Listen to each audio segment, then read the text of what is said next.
नमस्कार, स्वागत है आप सभी का आज की खबरों में। ये खबर है इटावा के कथावाचक मुकुटमणि यादव और उनके सहायक संत यादव की, जो इन दिनों चर्चा में हैं। दोनों के साथ गांव में कथा कहने के दौरान जाति पूछकर मारपीट की गई, बाल काटे गए और आरोप है कि महिला का मूत्र तक छिड़के गए।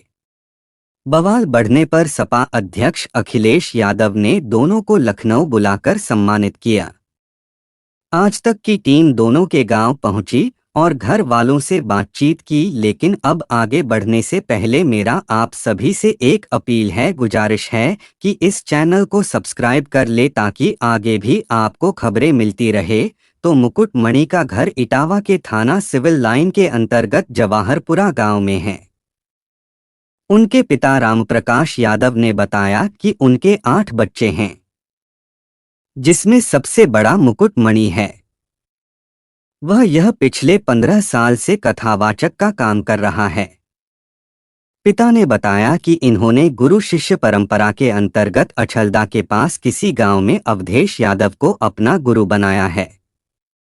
उन्हीं से कथा सीखी है। इसके बाद से वह यह काम कर रहे हैं, गांव-गांव जाकर कथा कहते हैं। पिता राम प्रकाश ने बताया कि बेटे की चोटी काटने की घटना से वह बहुत आहत और परेशान है। पिता का कहना है कि मैं ही नहीं, पूरा गांव इस समय बहुत अचंभित है। मुकुटमणि के छोटे भाई रंजीत यादव ने भी बताया कि बड़े भैया पिछले 15 साल से कथा कह रहे हैं। उनके साथ ऐसा व्यवहार कभी कहीं नहीं हुआ।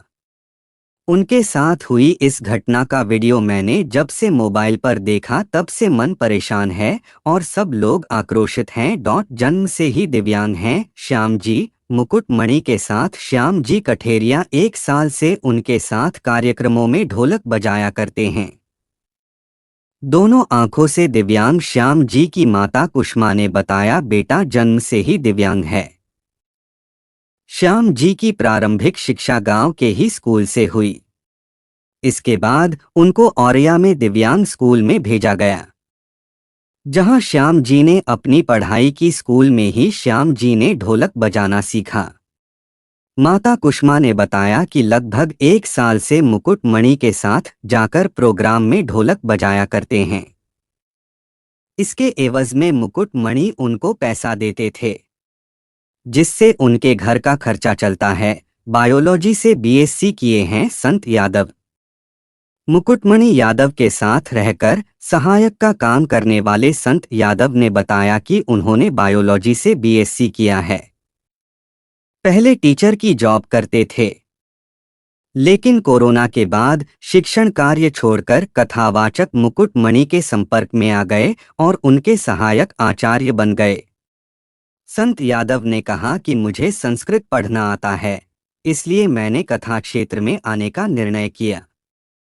सरस्वती ज्ञान मंदिर स्कूल में पढ़ाया है, जिसके चलते आचार्य कहलाने लगा, क्योंकि वहां टीचरों को आचार्य ही कहा जाता है। मगर कुछ लोगों ने बीते दिनों जो हमारे साथ किया वो जीवन भर रहेगा। ये बात बोलते हुए संत यादव रो पड़ते हैं। अब आइए जानते हैं पूरा मामला विस्तार से। तो पिछले दिनों दांदरपुर गांव में यादव कथावाचक मुकुटमणि यादव और उसके सहयोगी संत कुमार यादव के साथ मारपीट की गई थी। संत यादव की चोटी भी काट दी गई थी। आरोप ब्राह्मण समाज के लोगों पर लगा था। पुलिस ने इस मामले में 4 युवकों को गिरफ्तार किया था। दूसरी तरफ अब कथावाचक और उनके सहयोगी के खिलाफ भी फर्जी आधार कार्ड और धोखेबाजी का केस दर्ज किया गया है। इसके विरोध में थाना बकेवर क्षेत्र के गांव दांदरपुर में बीते गुरुवार को भारी बवाल हुआ। गांव में घुसने से रोकने पर अहीर रेजिमेंट और यादव महासभा के लोगों ने पुलिस वालों पर पथराव किया।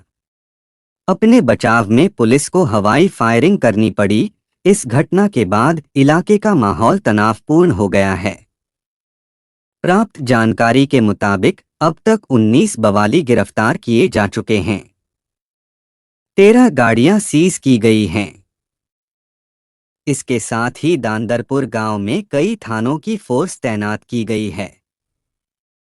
वहीं वीडियो में कैद हुए बवालियों की तलाश में जगह छापेमारी की जा रही है। बताया जा रहा है कि 26 जून को बकेवर थाना क्षेत्र इलाके में एकत्रित हुई हजारों की भीड़ में दूसरे जिलों से भी लोग आए थे। इटावा के दांदरपुर गांव में बवाल करने वालों के खिलाफ पुलिस ने एक्शन लिया है। करीब 2 दर्जन बवालियों को गिरफ्तार किया गया है। कई गाड़ियों को भी सीज किया गया है। आरोप है कि गगन यादव नाम के शख्स द्वारा संचालित संगठन के लोगों ने पुलिस पर पथराव किया था। अब इसको लेकर गगन यादव ने एक्स पर पोस्ट करते हुए अपनी प्रतिक्रिया दी है। गगन यादव ने एक्स पर लिखा कि कल इटावा में हालात बिगड़ने के बाद कुछ युवाओं को प्रशासन ने मौके पर गिरफ्तार कर लिया। मुझे नहीं पता कि ये कहां से हैं, इनकी गलती क्या है, लेकिन मैं इतना समझता हूं कि समाज के सम्मान में ये सब मैदान में थे। ऐसे ही युवा साथी तब भी सड़कों पर होते हैं जब देश में कोई बड़ा आंदोलन होता है। ऐसे ही युवाओं का जोश चुनाव की रैलियों की खूबसूरती को भी बढ़ाता है, लेकिन ऐसे ही युवा हैं जो बाद में मुकदमों का सामना करते हैं और अंत में सभी नेताओं द्वारा दुख की घड़ी में नजरअंदाज कर दिए जाते हैं। इनकी जिम्मेदारी कोई नहीं लेता। सामान्य तौर पर देश में बहुत से ऐसे संत और कथावाचक हैं जो दलित और ओबीसी समुदाय से हैं, पर उनके साथ ऐसी घटना कभी नहीं हुई जैसा उत्तर प्रदेश के इटावा में हुआ। इसलिए सीधे सीधे यह बात गले से नहीं उतरती कि कथावाचक की जाति के चलते उसके साथ यह घटना हुई। हालांकि इस घटना के पीछे कुछ और कारण सामने आए हैं, पर जब तक मामले की जांच न हो जाए कुछ भी कहा नहीं जा सकता है। अब सवाल ये है कि उत्तर प्रदेश के कई हिस्सों से पिछले कुछ सालों में ऐसी खबरें लगातार आई हैं जिनसे ये लगता है कि ब्राह्मण और यादवों को लड़ाने की कोशिश की जा रही है। इसके साथ ही पिछले 8 सालों में लगातार यह नैरेटिव बनाने की कोशिश चल रही है कि कैसे योगी आदित्यनाथ सरकार के आने के बाद से उत्तर प्रदेश में ठाकुरों का वर्चस्व हो गया है और ब्राह्मणों का उत्पीड़न हो रहा है।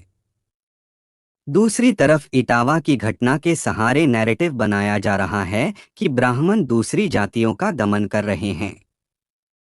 कुल मिलाकर यूपी की राजनीति के एपिसेंटर में आज ब्राह्मण ही है। एक तरफ ब्राह्मणों के हाथ से सत्ता दूर होती जा रही है, तो दूसरी तरफ उनके वोट के लिए राजनीतिक दलों के बीच संघर्ष चल रहा है। 25 जून को इटावा जिले के अहेरीपुर क्षेत्र में एक गंभीर घटना हुई।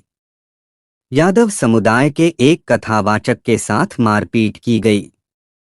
आरोप है कि स्थानीय ब्राह्मण समुदाय के कुछ लोगों को यह नागवार गुजरा कि एक गैर ब्राह्मण यानी यादव कथावाचन कर रहा था। कथावाचक का सिर आधा मुंडवाया गया, उनकी नाक जमीन पर रगड़वाई गई और उनसे माफी मांगने को मजबूर किया गया। इतना सब होने के बाद यादव कथावाचकों से बदसलूकी के मामले में अहीर रेजिमेंट के लोग भारी संख्या में दांदरपुर गांव पहुंचने की कोशिश कर रहे थे। पुलिस ने उन्हें रोकने का प्रयास किया तो भीड़ ने उन पर पथराव कर दिया, जिसके चलते पुलिस को बल प्रयोग करना पड़ा। कुल मिलाकर ऐसी स्थिति बन गई है जो ब्राह्मणों और यादवों के बीच नफरत के बीज बोने का काम कर सकती है। उत्तर प्रदेश में आज की तारीख में ब्राह्मणों की इतनी हैसियत नहीं रही कि वो किसी यादव का सिर मुंडवाकर उसकी नाक जमीन पर रगड़वाएं, वह भी जाति के नाम पर। इसके पीछे दो तरफा कारण हैं।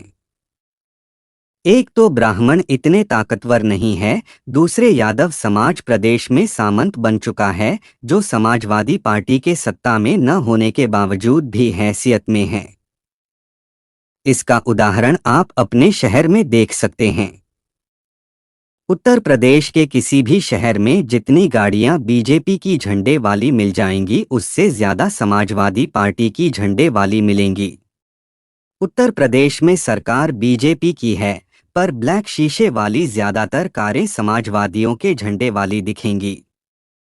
कहने का मतलब सिर्फ इतना है कि उत्तर प्रदेश में सरकार भले ही बीजेपी की है, पर समाजवादी पार्टी के लोगों में कोई डर नहीं दिखता। ठीक इसके उलट जब समाजवादी पार्टी की सरकार प्रदेश में होगी, बीजेपी के झंडे लगी गाड़ियां देखने को आप तरस जाएंगे। पूर्व मुख्यमंत्री अखिलेश यादव की स्वागत में आज जितनी कारों की भीड़ इकट्ठा होती है, बीजेपी जब विपक्ष में होगी तो उसके किसी भी नेता के अगवानी में गिनती की गाड़ी भी नहीं दिखेगी। दरअसल यह बीजेपी और समाजवादी पार्टी के चरित्र का डिफरेंस है। पूरे प्रदेश में आज बीजेपी का राज जरूर चल रहा है, पर इकोसिस्टम पर समाजवादी पार्टी का ही कब्जा है। पुलिस आज की तारीख में किसी मुस्लिम या यादव अपराधी को पकड़ने के पहले 10 बार सोचती है। उसे पता होता है कि ऐसा करने पर थाना घेर लिया जाएगा, थाने पर पथराव भी हो सकता है, जबकि किसी भी दूसरी जाति के अपराधी का एनकाउंटर भी हो जाए तो कोई पूछने वाला नहीं होता है। ब्राह्मण बाहुल्य वाले इलाकों जैसे गोरखपुर और देवरिया जैसे जगहों पर किसी यादव के साथ इस तरह का हरकत करने की हैसियत ब्राह्मणों के पास नहीं है। देवरिया में पिछले साल एक ब्राह्मण परिवार के 5 सदस्यों को यादव जाति के लोगों ने लिंच कर दिया, जबकि प्रदेश में समाजवादी पार्टी की सरकार नहीं थी। इतना ही नहीं, लिंचिंग के बाद भी सोशल मीडिया साइट एक्स पर ट्रेंड प्रेम यादव ही करता रहा था। यह प्रेम यादव ही था जिसकी हत्या के बाद एक ही परिवार के 5 ब्राह्मणों को मार दिया गया था। दरअसल सामाजिक विकास में ब्राह्मण गांव की राजनीति से आगे निकलकर अपने रोजी रोटी और तरक्की पर कुछ ज्यादा ही फोकस हो गए हैं। ब्राह्मणों के बच्चों के पास गांव में खाली बैठकर राजनीति करने और आरोप प्रत्यारोप के लिए समय नहीं है। इसके ठीक उलट यादव अभी विकास क्रम में ब्राह्मणों से पीछे हैं। उनके लिए अभी बहुत कुछ गांव की राजनीति ही है। यही कारण है कि कथावाचकों के समर्थन में गुरुवार को अहीर रेजिमेंट और यादव संगठन के सैकड़ों कार्यकर्ता बकेवर थाने के बाहर एकत्र हो गए। विरोध प्रदर्शन के दौरान पुलिस से तीखी भस हुई और मामला पथराव और झड़प तक पहुंच गया। हालात बेकाबू होते देख पुलिस ने 2 हवाई फायर कर प्रदर्शनकारियों को खदेड़ना पड़ा। लगभग 3 घंटे तक चले इस बवाल ने पूरे इलाके में अफरा-तफरी का माहौल बना रहा, जबकि इसी तरह किसी ब्राह्मण कथावाचक को अपमानित किया गया होता तो ब्राह्मणों की भीड़ इस तरह इकट्ठा नहीं होती। तो धन्यवाद आप सभी का। यदि आप चैनल को अभी तक सब्सक्राइब नहीं किए हैं तो कर ले और कमेंट के माध्यम से अपने विचारों को जरूर व्यक्त करें।